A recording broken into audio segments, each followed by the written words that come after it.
ஏக இறைவனின் சாந்தியும் சமாதானமும் நம் அனைவரின் மீதும் உண்டாவதாக. எல்லா புகழும் இறைவன் ஒருவனுக்கு. நம்ம தொடர்ந்து பார்த்தீங்கன்னா நிலவரத்தை பார்த்துட்டு இருக்கோம். இன்னைக்கு அதுல வந்திருக்கக்கூடிய சில முக்கியமான தகவலை ஒரு தொகுப்பா பார்க்கலாம். அதுலயும் பார்த்தீங்கன்னா இந்த ஈரான வம்பிழுக்கிறது அப்படிங்கிறது இது இஸ்ரேலுக்கு ஒரு பொழப்பாவே போச்சுன்னு தான் சொல்லணும். ஈரானுடைய IRGC தளபதி முக்கியமாக அவருதான் பாத்தீங்கன்னா ஹிஸ்புல்லா கூட இருந்து இப்ப அவர்களுக்கு உதவி செஞ்சுட்டு இருக்காங்க. ஜெனரல் உசைன் அவர்களை என்ன பண்ணிருக்காங்க, நேத்து மறுபடியும் குறி வச்சு தாக்குனதுல அவர் இறந்து போயிருக்காரு. பாத்தீங்கன்னா போர் நின்று ஒரு வருஷமாச்சு. ஆனாலும் என்ன பண்ணிட்டு இருக்காங்கன்னா அங்க இருக்கக்கூடிய தலைவர்களை எலிமினேட் பண்ணும் அப்படிங்கறத இஸ்ரேல் ரொம்ப உறுதியா இருக்கு. அதை எலிமினேட் பண்ணும் அப்படிங்கிறதுக்காகவே அவங்களுடைய சிக்னல் எல்லாம் என்ன பண்ணிட்டு இருக்காங்க, வாட்ச் பண்ணிட்டே இருக்காங்க. வெளியே அவர் பயணம் செய்து போயிட்டு இருக்கக்கூடிய நேரத்துல கூட என்ன பண்றாங்க, கரெக்டா துல்லியமா தாக்கிடுறாங்க. அந்த மாதிரி வாகனத்துல போறவங்கள தாக்கவே முடியாது. ஆனா எப்படி தாக்குறாங்கன்னு பார்க்கும்போது ஏதோ ஒரு விதத்துல அவங்களுடைய ஏதோ ஒரு டிவைஸை என்ன பண்றாங்கன்னா ஆக்சஸ் பண்றாங்க. அது மூலமா என்ன பண்றாங்க, ஏஐக்கு இன்ஸ்ட்ரக்ஷன் கொடுத்துதான் இவங்க ட்ரோன் அனுப்புறாங்க. இவங்க யூஸ் பண்ற எல்லா ட்ரோனும் நார்மலான ஒரு சும்மா பாத்தீங்கன்னா கையில இருந்து போடக்கூடிய குண்டு மாதிரி கிடையாது.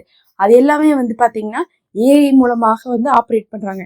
அதனால அந்த லொக்கேஷனை அவங்களுடைய லொக்கேஷனை இதுக்கு அட்ரஸா கொடுத்துட்டா இது என்ன பண்ணுதுன்னா அவங்க எங்க போறாங்களோ அங்க போய் ஓடிட்டு இருக்கக்கூடிய கார் பாத்தீங்கன்னா ரோட்ல நடு இடத்துலயே வச்சு என்ன பண்ணுது, இந்த ட்ரோன் போய் அட்டாக் பண்ணுது. அந்த மாதிரி இன்னைக்கு என்ன பண்ணிருக்காங்க, IRGC படை தளபதியே பாத்தீங்கன்னா ஹிஸ்புல்லாக்கு சப்போர்ட்டா இருக்காங்கன்னு லெபனான்ல நார்த் லெபனான்ல வச்சு தாக்கியிருக்காங்க. இது இன்னைக்கு ஒரு பெரும் பிரச்சனை ஏற்படுத்தியிருக்கு. ஏற்கனவே பாத்தீங்கன்னா IRGC ஆட்கள் எங்க தாக்கப்பட்டாலும் அதுக்கு ஈரான் பாத்தீங்கன்னா பதிலடி கொடுக்கறதும் ஏதோ ஒண்ணு என்ன பண்றாங்க, பகையை தீர்க்கறதும் நடந்துட்டு இருக்கு. இதுக்கு முன்னாடி போர் வந்த போதுமே ஒவ்வொரு தடவையும் ஈரான்ல இருக்கக்கூடிய IRGC படை தளபதிகளுக்காகத்தான் வந்துச்சு. இதுவரையும் 2 தடவை வந்துருச்சு. கடைசியா 12 நாள் போர்ல கூட இஸ்ரேல் வாங்காத அடி இல்லை. ஆனாலும் பாத்தீங்கன்னா இப்பவும் மறுபடியும் வம்பெடுத்து வச்சிருக்காங்க.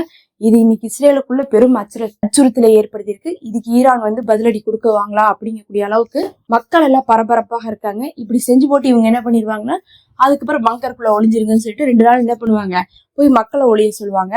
அதனாலதான் மக்கள் பயந்துட்டு இருக்காங்க. அது மட்டும் இல்லாம லெபனானுடைய ஹிஸ்புல்லாவுடைய அமைப்புல இருந்தே இன்னும் ஒரு முக்கியமான நபரும் அவரோடு இறந்ததாக சொல்லப்படுது. ஆனா அதை பத்தி இன்னும் பாத்தீங்கன்னா லெபனான் உறுதிப்படுத்தல. ஆனா இருக்கிறதுக்கு வாய்ப்பு இருக்கான்னு கேட்டா இருக்கிறதுக்கு வாய்ப்பு இருக்குது. மாதிரிதான் தொடர்ச்சியாக என்ன பண்ணிட்டு இருக்காங்க, தாக்குதல் நடத்திட்டு இருக்காங்க. அப்படிங்கறதுனால அதுவும் சாத்தியமா தான் இருந்துட்டு இருக்கு. அதெல்லாம் மட்டும் இல்லாம பாத்தீங்கன்னா இப்பதான் சொல்லிட்டு இருந்தாங்க ஹிஸ்புல்லா. அது மட்டும் இல்லாம இப்பதான் லெபனானுடைய அமைப்புகள் என்ன சொல்லிட்டு இருந்தாங்கன்னா, நாங்க இஸ்ரேலை எதிர்க்கிற கூட தயாரா இருக்கோம். இதுக்கு மேல போர் நின்று 1 வருஷமா நாங்க தாக்குதலை எதிர்கொண்டுட்டு இருக்கோம். எங்களுடைய கவர்மெண்ட்டுக்காக நாங்க கட்டுப்பட்டு இருக்கோம்.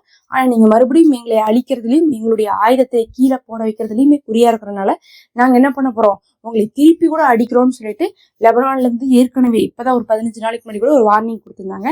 இந்த சமயத்துல லெபனானே ஆல்ரெடி கோவத்துல இருக்காங்க. அங்க இருக்கக்கூடிய போராளிகள் கோவத்துல இருக்காங்கும் போது அங்க வச்சு என்ன பண்ணிருக்காங்க, ஈரானுடைய ஆளை வேற தாக்கியிருக்காங்க. அதனால ஈரானும் கோவமா இருக்காங்க, லெபனானும் கோவமா இருக்காங்க.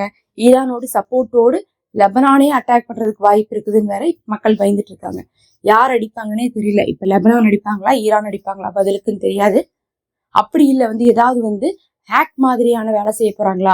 ஏன்னா இதுக்கு முன்னாடி இஸ்ரேல் என்ன பண்ணாங்கன்னா ஈரான்ல உளவாளிகளை வச்சு ஹேக் பண்ண போது அப்ப ஈரான் என்ன பண்ணாங்க, இஸ்ரேலுக்குள்ள பாத்தீங்கன்னா ஒரு சில காரியங்கள் செஞ்சிருந்தாங்க. அது இஸ்ரேலுக்கு ஒரு பெரும் இழப்பாக இருந்துச்சு.